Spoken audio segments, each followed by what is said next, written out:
umpisa na ng physical assessment bilang bahagi ng medical examination and evaluation ng mga aplikante na una nang nakapasa sa neuro exam.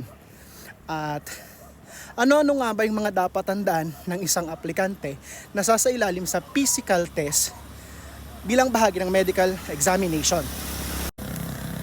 Una, kailangan ay alam na niya ang kanyang height at weight para syempre hindi bumagsak sa BMI. Dahil dito, wala ka talagang kawala. Kapag kulang sa height, hindi ka na makakahabol para kumuha ng under height waiver. Kapag sumobra ang timbang, mas mabigat ka sa required na timbang para sa iyong saktong body mass index, pasensyahan na, ikaw ay mai-slash. Sunod, kailangan relax o kalmado sa pagpapakuha ng body mass index dahil ang kasunod nito ay ang pagkuha ng BP.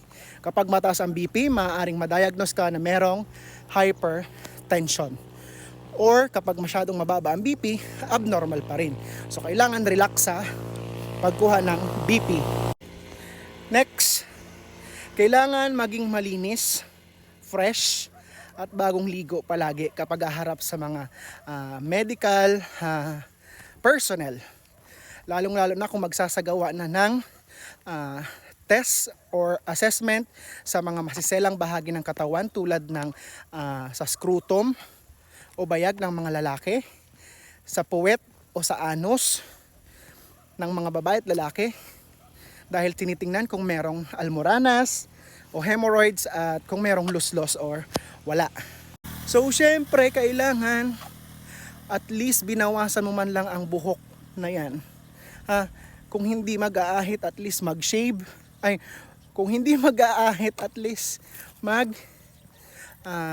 gupit ng pubic hair para hindi madumi tingnan. At laging tatandaan, wag nang magsuot ng puting underwear. Suotin na lamang ay black na cycling para mas malinis tingnan. Syempre, pagdating naman at pagharap sa mga doktor o dun sa mga medical personnel na nagkakandak ng evaluation, wag bida-bida at wag pauna-una. Antayin ko ano ang instructions, antayin ko ano ang kanilang sasabihin para hindi ka mapagalitan. Wag kang sarcom, maliwanag. Dahil kapag ikaw ay sarcom, ang tawag sa iyo ay kupal. Bro, kupal tots! Masakit pero may saysay.